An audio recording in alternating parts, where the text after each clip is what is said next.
A very good afternoon. Thank you for joining us for the UBC Weekly News Roundup edition of the Lunchtime News. Thank you for being a lovely audience and supporting us as we inform, entertain, and inspire Uganda. My name is Wadulo Arnold Mark, and it's going to be an hours-long bulletin.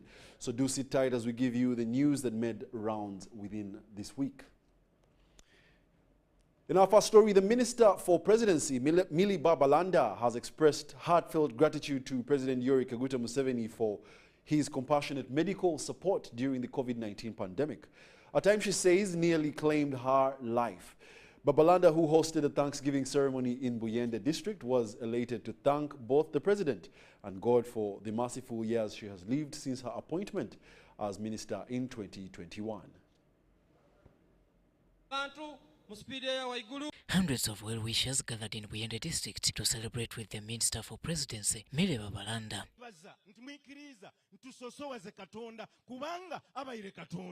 The Thanksgiving ceremony was graced by none other than the President of Uganda, His Excellency Yoweri Kaguta Museveni. Held at Iringa Township Primary School grounds in Buyende, the event drew ministers, religious and cultural leaders, and members of the general public. We gather here today to thank the Almighty God for giving me a second chance to life after going down with a life-threatening sickness and where you intervened to save my life. In her address, Babalanda reflected deeply on her battle with COVID-19. The Lord has done me great things, but there are some I cannot forget. In the year 2021, like many others, I almost lost my life to COVID-19. Having been bedridden for nearly 6 months, Babalanda recalled how the President facilitated her international medical treatment at critical time. Nonetheless, through the generous interventions of Mzee Museveni and his unending guidance, many lives were saved. She extended a heartfelt vote of thanks to her close family and friends who supported her throughout those trying moments. Haji Chirunda Farouk picked me from a healthy facility in Mukono. I was sleeping into coma. It is against this backdrop that Babalanda hosted the Thanksgiving ceremony to honor President Museveni and Lord Jesus Christ for the gift of life and divine grace. Looking back, I can say that it was entirely my fault to fall in the gap of COVID-19. I actually learned a lesson. Mzee had since in 2019 taught to observe SOPs and to avoid any careless touches. But when I received the good news, I forgot the SOPs and allowed the people to access me all over. They came with the disease, and it nearly cost my life. While addressing the gathering, President Museveni described Minister Babalanda as a humble and devoted public servant. I'm very happy to be here. Thank God for the life of my daughter, Millie Babalanda. You heard how her life was in danger.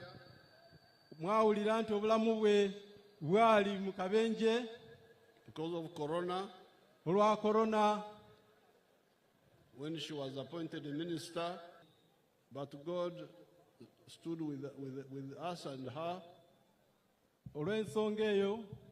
and she survived. The President emphasized the importance of development and wealth creation. How the children here were reciting in the poem that everybody has got a cell phone, electricity, schools, these are development. But you can have enkulakulana, but you still remain poor. To the people of Usoga, President Museveni called for unity and love for the country. But when Amin came, you could see that for him, we had no point of contact with him. So please, have politics of principles. Not politics of me. Robert Nyango, UBC News.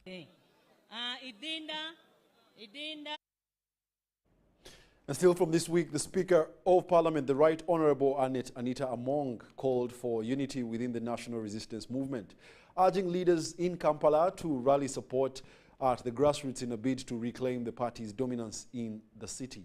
These were the details.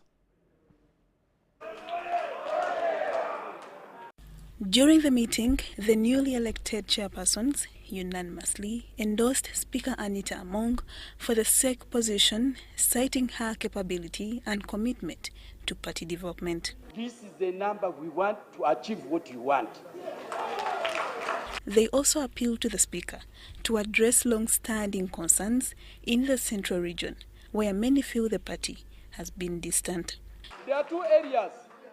Is already a potential candidate for Speaker and a potential candidate for Vice to His Excellency Yoweri Kaguta Museveni.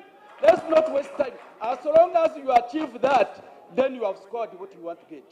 Speaker Anita Among assured the delegates of her continued support for the party structures and her readiness to serve the region's needs. The position that I am looking for is not for me to benefit. It is to give a sacrifice to the party. And that's why I'm telling you, members, try me. Try me. You will know what mobilization means. And as you said before, your orphans in Kampala, I am available to be used. Whether you want me to go and mobilize in the ghetto, whether you want me to go anywhere, I will be available. It is high time we work together as a party members to reclaim Kampala. We need to reclaim Kampala from councillor to the topest position. This was during a meeting with the newly elected NRM chairpersons from Kampala at a time when the Speaker is eyeing the position of second National Vice Chairperson, female, on the NRM Central Executive Committee, Lydia Chomkama and Gloria Kwitabinji, Parliament.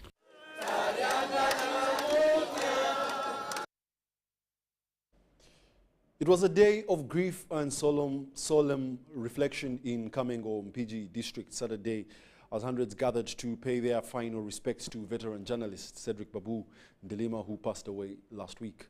The Chief of Defense Forces, General Muhoozi Kainerugaba, and Deputy Speaker of Parliament Thomas Tayebwa led a high-level delegation of dignitaries at the burial ceremony. They settle down. Mourners from all walks of life converged in Kamengo, Mpigi district this Saturday for the burial of renowned journalist Cedric Babunda. Among those present were cabinet ministers, members of parliament, members of the Patriotic League of Uganda, and clergy. The Deputy Speaker of Parliament, Thomas Tayebwa, and the Chief of Defense Forces, General Muhoozi Kainerugaba, attended the burial. Honorable Tayebwa, we ask that you pass on our gratitude as his friends and brothers, and also members of Cedric's family, to His Excellency the President. The President did everything he could to make sure that we avoided this day. So, wow, it's a difficult moment, but we say whoever is remembered has not died. Whoever is remembered through his deeds, through his children, he's just looking over us. And as a strong believer, I want to wish Cedric a peaceful rest.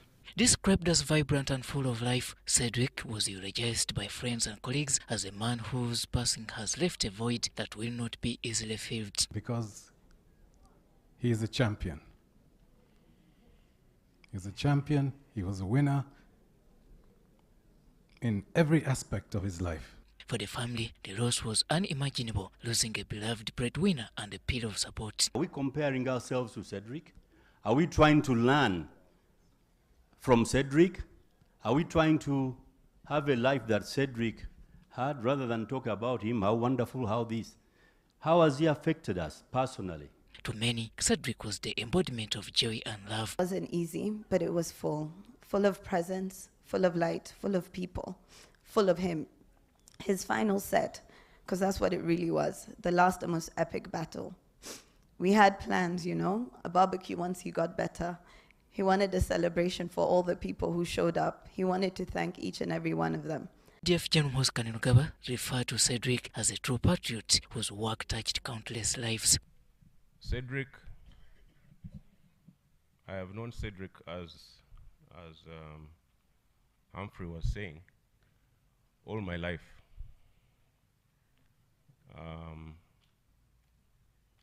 All my memories are with Cedric. He has lived a good life, and that is borne out by all these people who have come to attend his funeral.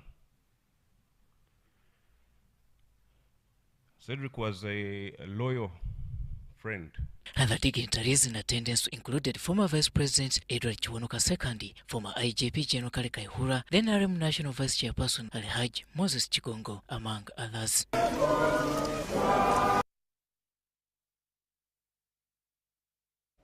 The government of Uganda is stepping up its efforts to attract and partner with investors as part of its strategy to create jobs and promote skills development through the establishment of industrial parks.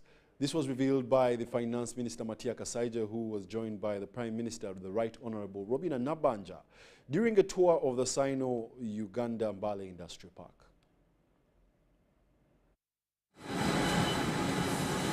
Since 2018, the Ugandan government has collaborated with international investors to promote industrialization aimed at enhancing employment opportunities and vocational training. Among the first to respond was the Chinese-owned Sino Uganda Mbale Industrial Park, which has since made a significant impact on the region's industrial and economic landscape. Finance Minister Matia Kasaija disclosed that investors in the park have injected over $500 million into the economy. This investment have not only created jobs, but also boosted local production, reducing the country's reliance on imports. But benefit number one, as a country, you get the goods. You don't have to go to import them. You get them right into your compound. Two, the jobs that they give to our children, that's also a plus. However, Kasaiji issued a stern warning against individuals he accused of misusing the law to frustrate investors and derail industrial progress. People may be saying that the industrial park operators, those funny things, as far as I'm concerned, I have not heard of them, because the laws are there. If an investor goes against the law, then he will be punished, or she will be punished. So they are very careful. They are very careful. Prime Minister Robina Nabanja underscored the importance of such investments in enhancing skills, especially in the areas of technology and innovation. Stands as an example of what can be achieved through cooperation. The Sino Uganda Industrial Park initiative is not only fostering local manufacturing and industrialization, but also creating opportunities for employment and technological transfer. I am pleased to note that Mbale Industrial Park alone has already generated over 6,000 jobs and will continue to impact our economy positively. State Minister for Investment Evelyn Anite revealed that government introduced a 5-year tax holiday to attract and retain investors in industrial growth sectors. President Museveni said no, we have to attract more textile factories that can do value addition, and that's why we attracted the Mbale Industrial Park proprietor, Mr. Paul Zhang. We gave him an incentive as a condition that he will have a 5-year tax incentive on textile for him to start and test the market and see the demand. Mbale City Mayor Kasim Namugali also praised the industrial park for equipping local youth with practical skills that improve their chances of employment. Abaana abafuluma wano mu Luhonje awali gundi industrial hub yaffe abaana we basomera skilling. That skilling abaana kati wano we bakola practicals. Kuba waaveeyo n'ajja wano kitegeeza agenda kubaawo nga kati ebintu bino byasomye mu hub wali wana ali kubikola practically. So kiba kitegeeza nti yadde oli kufuna omusaala oba gwe guyite mutono oba guli gutya, naye gana amagezi g'oli kufuna gokosa nti osobola kwekolera nga ggwe. Local traders who buy and sell products manufactured at the park welcome the development, citing increased access to affordable goods. Ebintu twali nga tukola order ne bitatuukira mu budde, ate ne material gye bali nga baleeta nga si nungi, ne kati essaawa zino kampuni ziriwo ziwerawerako, kati essaawa zino tukola order netuukira mu budde. Emiwendo egenze ng'ekamu ne material nga nayo nungi, si eriawo nti mbi. Material nungi okutwaliza wamu okusinziira ku bbeeyi yaki yesuuka. Charity Marion Imnat and Jimmy Aluri for UBC. Political aspirants under the NRM ticket continue to showcase interest in various positions ahead of the upcoming general elections. Aspirants for Member of Parliament and LC5 chairperson seats were turning up in large numbers this week. Electoral Commission Chairman Dr. Tanga Odoi says that the exercise was progressing smoothly, and 1,834 aspirants registered so far. Day 5 of picking forms in preparation for NRM parliamentary and LC5 aspirants has seen a steady stream of hope for the 2025 general elections. Mitiana district, from a village called Chivuvu, and the parish is Chivuvu. I have come here for nomination papers. The main purpose is because people have always been begging me to come back. To the people of Maruzi North, we are quite a young constituency, having been carved out of the main Maruzi in 2021. And we have had now coming to 5 years of no voice on the floor of Parliament. Purposes of continuity, I have come for this nomination so that the people of Rukunjiri municipality can give me a second chance. My people call upon me to come and serve them. They still see sense in me, and I've accepted to come and represent my people in the Parliament of Uganda. According to the NRM Electoral Commission Chairperson Dr. Tanga Odoi, the exercise is progressing smoothly. This is an indication of the success of the exercise. We have succeeded very much. It's also an indication that NRM is a loved party and will have leaders in all areas. He adds that the party is fully prepared to support its flag bearers across all elective positions. The chairman now of Leader, NRM chairman of Leader City, we shall support her as a political party, irrespective of what UPC says or other people say. Do you want me to go and support a UPC candidate as chairman of NRM Electoral Commission? No. Why do I stick with NRM? That is where my blood is. Among the aspirants today is Health Minister Dr. Jane Ruth Acheng, who is seeking to retain the Lira City MP seat. Acheng says she is committed to serving the party and is confident of victory. Stood against a UPC candidate, Honorable Joy Atim Ongom. She got 12,000 votes, I got 35,000 votes. That shows you how much the people value me and how much the people love me. I am not worried about Honorable Amongi Betty, and I don't want anyone to discourage her from coming to stand. I want her to come and stand in Lira City. There is no other person who will discipline her except Jane Ruth Acheng Ochero. The Member of Parliament has not been with the people to consult them and be able to come to Parliament and present their views. My Member of Parliament has been very absent from the people, and as such, the people have not had people to comfort them, to guide them, advise them on the areas of education, the economy, areas of health, and all other services. So being a Member of Parliament, the first point is to engage my people into production. I want my fellow people to be economically transformed and empowered and independent. We have about 4 cardinal ideologies in the NRM political party, but this socio-economic agenda is our main drive for contesting in this election. I want to thank God for this day, especially for his protection, and thank His Excellency for yesterday's address, especially when he talked about Muhanga Chisi's tarmacking that road. It's been overdue. Aspirants from various districts and counties continue to express interest, each outlining their reasons for seeking leadership positions. I've picked interest in running for Palabek County. People are still stagnant and suffering.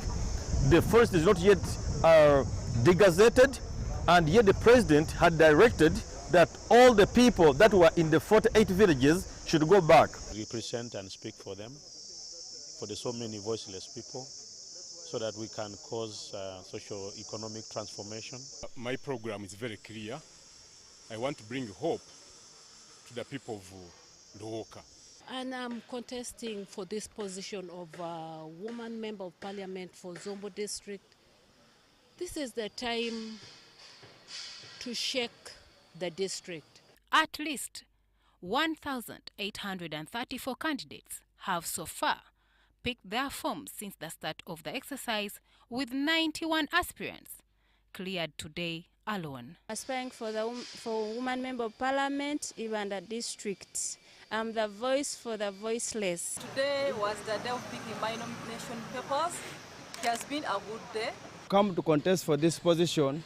There have been very many issues that have been affecting us in Teso sub-region. Going back to the field to go and mobilize voters so that come July, they are ready to vote for me. The city, the beloved people of Soroti City, I present myself to you, and particularly the NRM fraternity. I've come out after realizing that Buyanja has got a lot of gaps that we need to bridge, especially in education sector. After doing a lot of groundwork, and I see victory at the end of all this exercise. Let the people of TJ expect equal opportunities for all. Take an interest to come and contest as a member of parliament for Moroto constituency. I have come to participate in these primaries so that we can change the narrative. My candidature will be able to pick out some of these salient issues, especially to ensure that our farmers who are on the ground have access to market, our farmers have access to good and quality seeds. This story was compiled by Jane Nyiramjisha and Mike Bakabulindi. The Minister of Foreign Affairs, General J.J. Odong, this week hailed the government of Denmark for its strong contribution to Uganda's development across several sectors. Speaking during the Denmark-Uganda Partnership Day celebrations in Kololo, Odong said that the bilateral relations continue to yield results in trade, humanitarian assistance, and national development.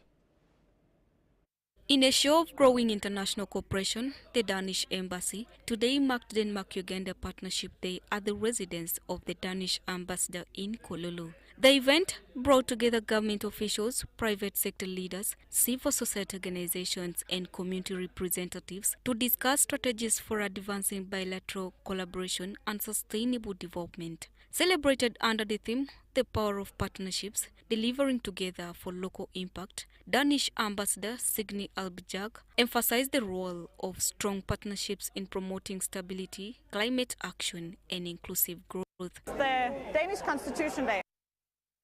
It's our national day where we celebrate our constitution.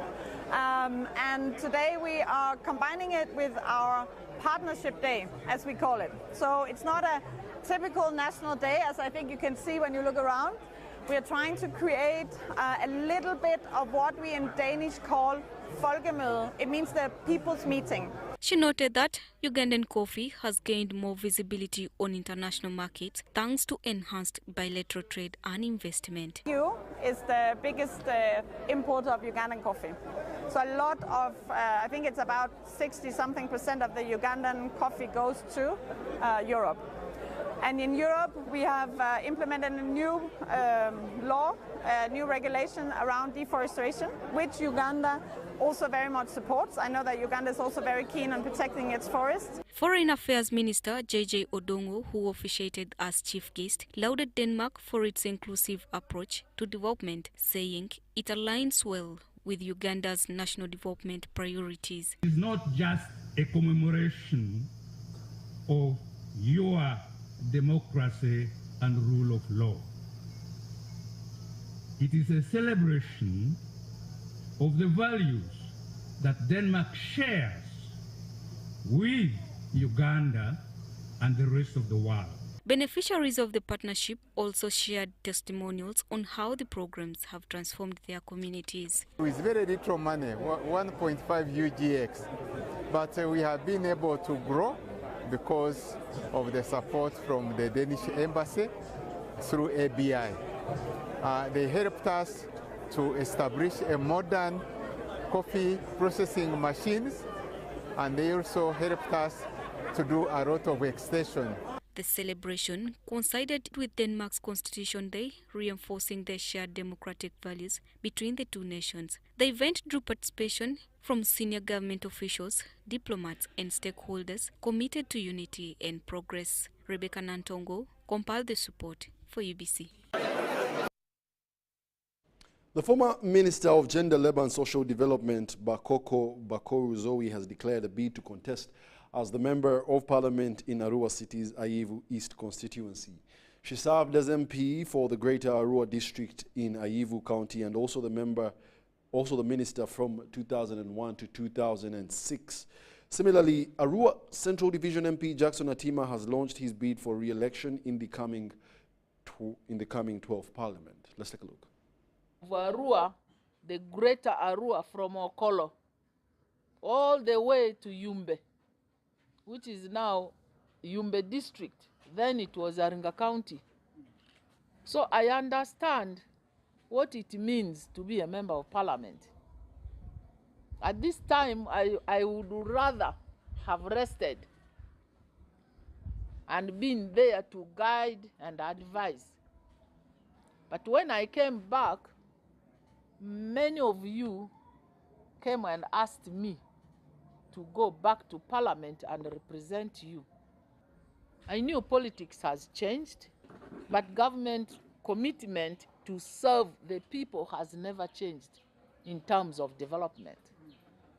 I traveled the region and eventually I zeroed on Ayivu East. What hurt me most as a nurse, as someone who developed the healthcare system, I went to Riki, I looked at the health center. It's just a sight that you cry for. I looked at the roads. The role of a member of parliament is to do budgeting. I'm not going to say that the MPs are the ones who would have carried this water from one point to another, but their capacity is to lobby these services for their people who employ them. You are Seven oye. NRM oye. NRM oye. Ayivu oye. Arua City oye. The Executive Director of Peer-to-Peer Uganda, Bua Moses, has called on government to adopt a more inclusive justice framework, one that not only addresses the needs of adults but also creates a meaningful pathway for young people within the justice system. He made these remarks during the closing of the National Stakeholders Dialogue on Adolescent Health, held under the theme Strengthening Legal and Justice Systems for Adolescent Well-Being in Uganda. The conclusion of our two-day National Stakeholders Dialogue on Adolescent Health, the fourth edition, and what we have been looking at is emphasizing the point of the legal and the justice system of Uganda being able to push forward the needs of adolescents through creating an intersect around legal and justice system, but also emphasizing that the need for healthcare, a functioning healthcare system, is critical to uphold the wellness and the well-being of our adolescents. Today, some of the key highlights and action points have been making sure that we have a justice action plan, an adolescent justice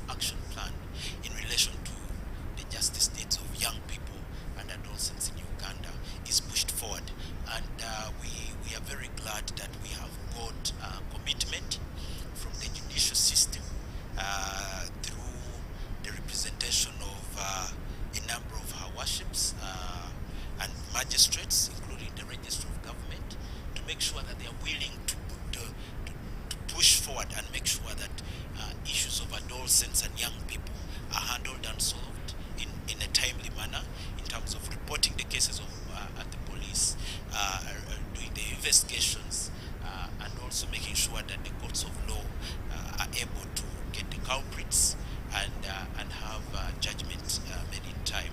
The dialogue that is happening today is effective in that it teaches us, the youth, to stand out for our rights, on how to protect ourselves. It helps us to know what to do when we get approached. As a youth, I've learned to be a role model to my fellow youths out there. Yeah, and I've gained more knowledge as a youth, because very many people from different, we come from different backgrounds, from different areas, and when we come together, speak about very many different ideas, we come to gather more knowledge. Thank you so much.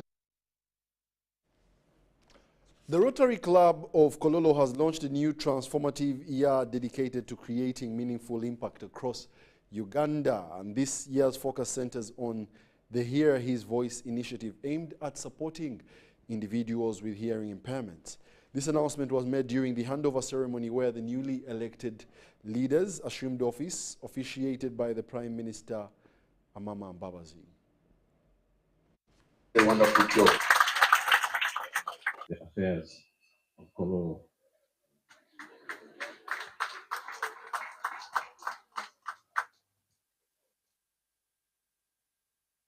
Remember that leadership in Rotary is about listening as much as acting. Your willingness to hear new ideas, encourage young Rotarians, and forge partnerships with community groups will be your greatest asset. Improving access, clean water, your passion has transformed lives. Tonight, I commend you for your unwavering dedication, your innovative spirit, and the generous fellowship you extend to one another. Rotary Club of Nkozi, Uganda Matters University. May I request the ADRR to come over, incoming ADRR, and the outgoing president and the incoming president. Please join us. To the challenges that we'll face together and to the strength that we will find, to the laughter, to the projects, and to the friendship, and to the impact, and to the leadership within all of us, to unity for all. And use it to manage the affairs of Uganda's concert scene has evolved from loud, high-energy mass events into intimate, thoughtful performances.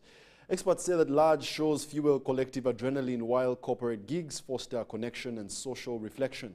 Both styles coexist, balancing excitement with meaning in the country's dynamic music culture. We have a piece that exemplifies this. Early 2000s, Ugandan concerts were electrifying spectacles. Open-air venues like Chadondo Rugby Grounds and Lugogo Cricket Oval transformed into vibrant arenas for thousands.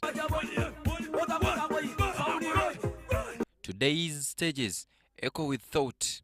Michi Isabide has poems that provoke with emotion. I wrote a letter to my 4-year-old self.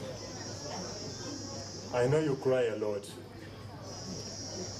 but spare some of those tears actually. You might need them in the near future. You cry on your first day at school. You cry when things are not working out. Actually, those are signs. Those are signs that you actually can't work under pressure.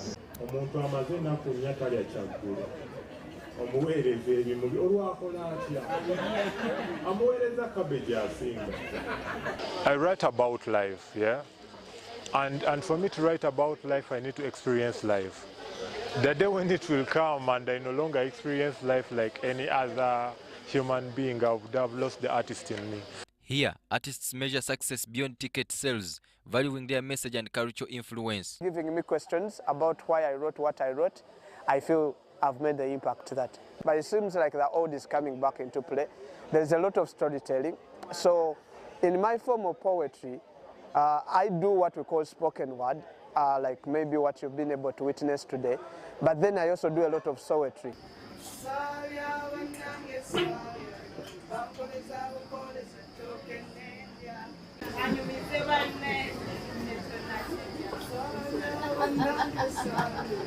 Artists might inspire, educate, and reflect social consciousness in curated settings like corporate gigs. Actually, audience is one of the things that any artist would really think through about. It takes a calmness of a place, a serene place, where you sit down and really you try to tell the story. And I think it shows you why we use things like silent disco headphones. We just want to get people to digest exactly. They believe both have their place. Mass concerts and corporate shows offer intimacy and shared meaning. Uganda needs both, although real artistry lies in balancing. Just feel like poetry as an art form or oral literature, it used to be around fireplaces. So for us to maintain when the artist is close to the audience and what I mean, so it is intentional to keep it. I'm Bantu Machabe Semambo for UBC News.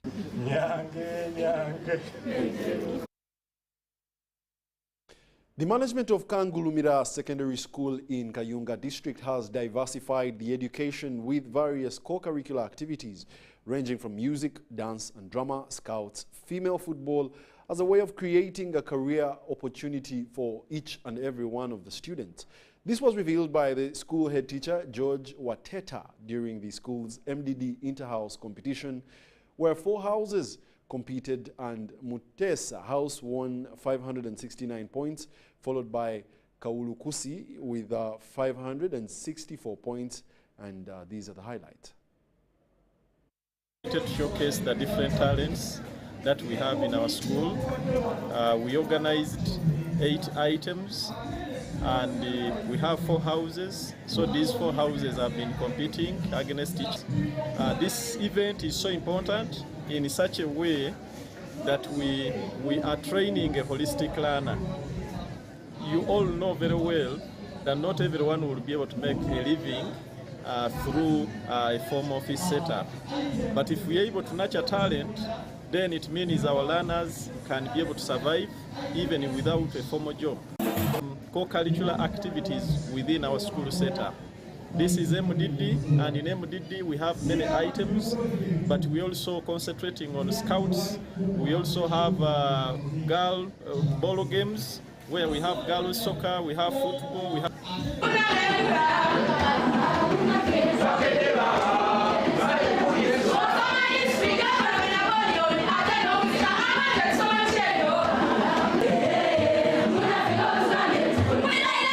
We are having here MDD festival between the 4 houses.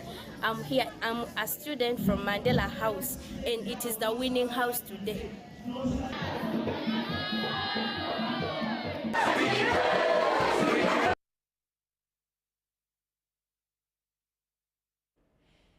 A poor mindset among parents and a shortage of qualified local teachers have been cited as a major setback to early childhood development in Karamoja region. According to Reverend Jenny Shori, wife to the Bishop of Karamoja, Right Reverend Michael Shori, and chairperson of the Parents and Teachers Association at Katikit Primary School, limited support for early learning continues to negatively impact academic performance, especially in the primary leaving examinations. Early childhood development encompasses a child's physical, intellectual, linguistic, and emotional growth from birth to around 8 years of age. Although the government has integrated early childhood development into national education policies and legislation, the Karamoja sub-region continues to face challenges, particularly negative parental attitudes and lack of qualified native early childhood development teachers. And so that child, at 7 years, he is given an opportunity to come to school, but this child does not know English, but the teacher whom he meets or she meets at school is also a teacher who does not understand the language.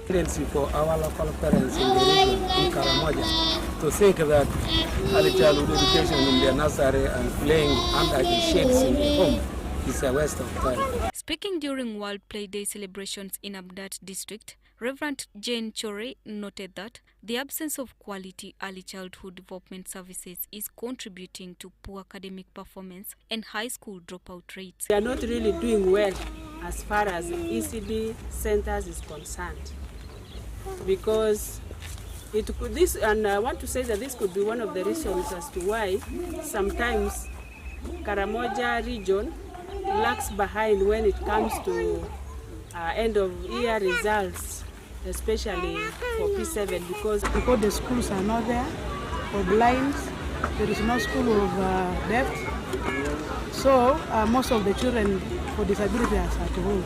UNICEF education specialist Sambei Logira encouraged parents and educators to adopt affordable play-based learning methods using locally available materials. We use a lot of money to buy materials for children to play. You can use grass, you can use sticks, you can use bottle tops, you can use empty bottles, you can use skins, you can use leaves, you can use everything. So let's encourage use of available local materials to promote play for children. Teachers also called for the integration of play-based learning into the curriculum, the training of more ECD educators, and the creation of inclusive play spaces for all children, especially those with disabilities. Of already a policy on preschool or pre-primary education. But if you look at this, it is still in the hands of faith-based organizations, development partners, private organizations. We urge government to come in to support the efforts of development partners in ensuring that preschool education, at least 1 year compulsory for every child. The event was officially opened by the Minister of Karamoja Affairs, Honorable Peter Lokeris. Running where they want to come, that's nonsense. It is better to have people of this nature to change their mindset when they are still here. This will be a change to group.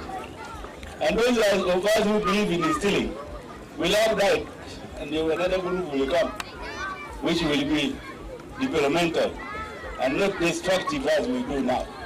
So Play Day is commemorated globally every year on June 11th to highlight the importance of play in children's development. Uganda's national celebrations will be held in Kampala. Charity Marion Imnat and Maureen Niga for UBC. Some parts of northern Uganda are set to benefit from the Uganda-South Sudan Power Interconnection project currently being implemented by the Nile Equatorial Lakes Subsidiary Action Program. The regional coordinator of NELSAP, Dr. Isaac Alukwe, confirmed the development, noting that both Uganda and South Sudan have secured financing for the project. The implementation of the 400 kV power transmission line linking Uganda and South Sudan is in advanced stages, according to the Nile Equatorial Lakes Subsidiary Action Program, NELSAP, an investment arm of the Nile Basin Initiative. The project has already secured financing. Uganda have gotten a loan from the African Development Bank to the tune of $148 million US. And South Sudan secured financing from African Development Bank, which is providing about $47 million US, and the EU, which is also providing a grant of the remaining, which is about call it $50 million US. We are now at the procurement stage. At the moment, we are recruiting the power engineer who will be overseeing the general implementation of the project and also work as a counterpart managing the supervising firm of engineering. We are already shortlisting the power engineer. We already advertised for expression of interest for the supervising firm, what we call the owner's engineer, who will be supervising the construction. And after this, we will then be floating the bids for contractors, hopefully by July. and we expect by the turn of the year the bids will be floated, and along the way around May or thereabout 2026, construction to start. The cross-border power project is also expected to benefit communities in northern Uganda. We are going to step it down in Bibia, where we are going to do the distribution to Lamua district and Amuru district. And it will extend to the other districts that are on the northern side of Amuru district, and also on the southern side of Lamua districts. And so these areas of normally up to Kajokeji, Kaya, they'll be connected with these substations. Already there is a project that is stepped down in Numili from Gulu. This low voltage network will be connected to these transmission lines. So this district will be connected as it goes back to South Sudan to be stepped down in Juba. NELSAP notes that the Uganda-South Sudan power interconnection is a strategic backbone of the north-south electricity highway in the region. This is an energy security project, especially for South Sudan. And as you know, South Sudan, the energy access, electricity access at the moment stands at only 7%. And of this 7%, most of it is from fossil fuel generated power. So it's expected that this interconnection will be able to create trading opportunity between the two countries. Uganda will be able to sell excess power they don't need to South Sudan. And South Sudan will benefit by this power opening up industrial and economic development, social growth, and other development which will come along increased energy, electricity access. However, it should also be remembered that the northern part of Uganda doesn't have, many people do not have access to electricity. So this interconnector will also be able to connect electricity to communities on the northern Uganda side. Once complete, the power line will significantly enhance interconnectivity across grids and strengthen the African Power Pool Initiative. Adia Nakote, UBC. Now, food safety is a critical issue that affects all and from the farm to the table. There are many points where contamination can occur. So it is essential for consumers to be aware of the proper food handling methodologies and storage practices to prevent foodborne illnesses. Globally, around 600 million people fall ill from consuming contaminated food each year, resulting into an estimated 420,000 deaths. As we crown the International Food Safety Week, we need to look at key opportunities to improve the quality of food for consumption and the increasing impacts of health and the economy. Let's take a look. Food actors in the agri-food systems think about the safety of our food last, and yet they are supposed to think about our food safety first. Food safety is a critical issue affecting human health, economies, and sustainable development. In Uganda, 1 out of 10 persons suffer foodborne ailment. Annually, government of Uganda spends over $1 million on treatment of foodborne ailments, according to statistics by the Ministry of Health. Unsafe food excessively affects vulnerable populations, including women and children. According to the Executive Director Food Rights Alliance, Agnes Chirabo, Ugandans continue to eating dangerous food to their lives due to ignorance and greed from producers and marketeers. The cases of aflatoxins and mycotoxins, the cases of chemical residues that are very rampant. You go to the marketplaces, the tomatoes are white, they are supposed to be red, but they are white.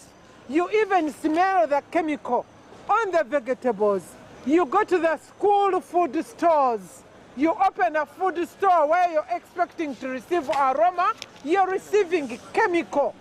The Technical Coordinator, Nutrition Sensitive Agriculture at Sasakawa Africa Association, Jacqueline Namusalisi, says along the entire agriculture value chain, priority should be put on food safety as nations of the world aspire to achieve food security for healthier communities. All the activities, all the implementations, all the innovations around Sasakawa Africa Association in promoting food and agriculture in communities is based on food safety. Food safety starts from the farm. And that means even farmers should be knowledgeable about food safety.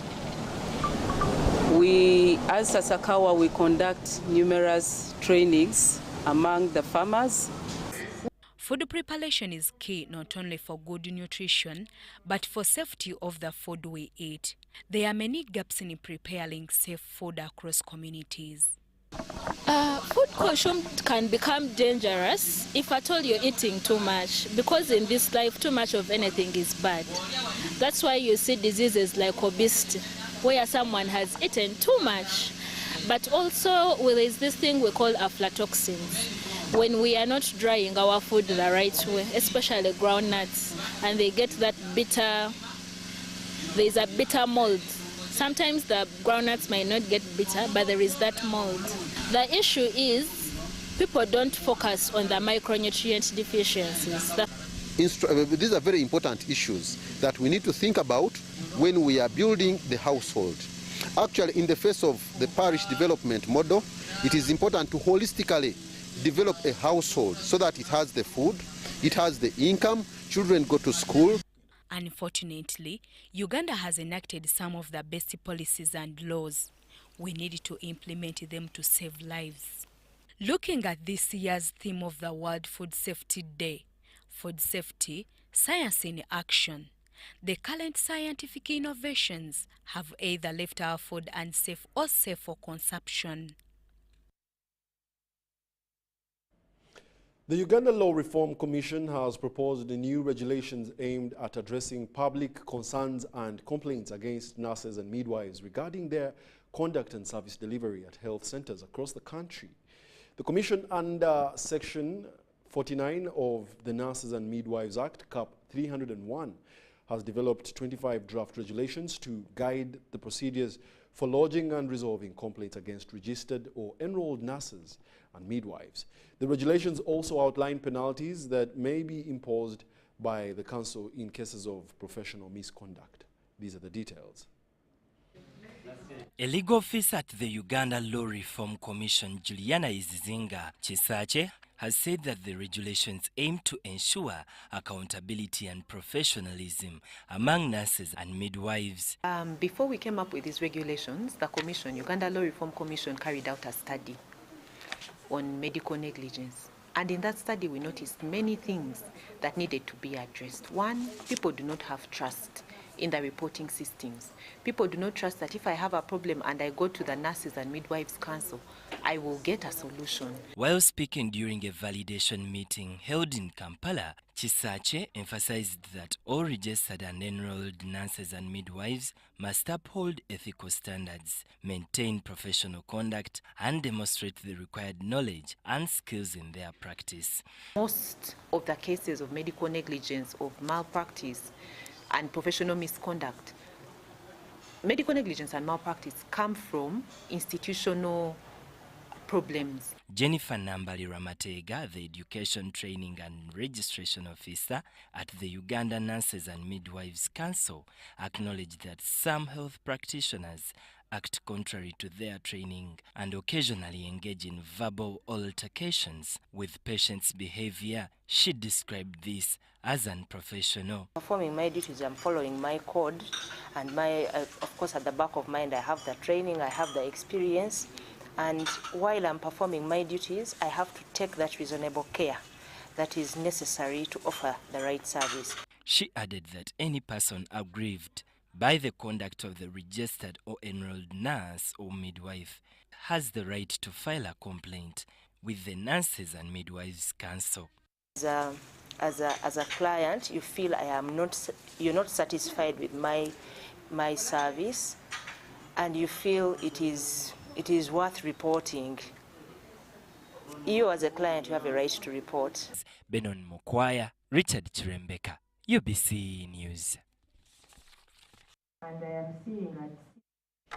And that brings us to the end of the weekly News Roundup edition. Thank you for being a lovely audience.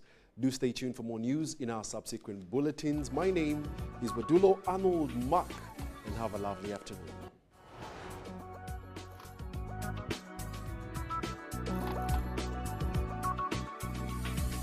Just pay school fees using Momo.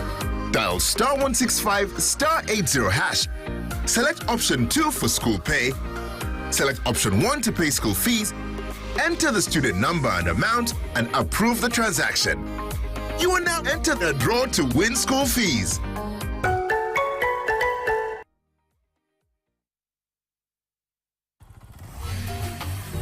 Hello, Kampala, Uganda. In response to the national call of strengthening the traffic security, Good Products Group HGO brand has officially launched the Rider Selection Campaign. Registration is now open. Visit www.riders.hgo.com. Complete your registration now for a chance to win exciting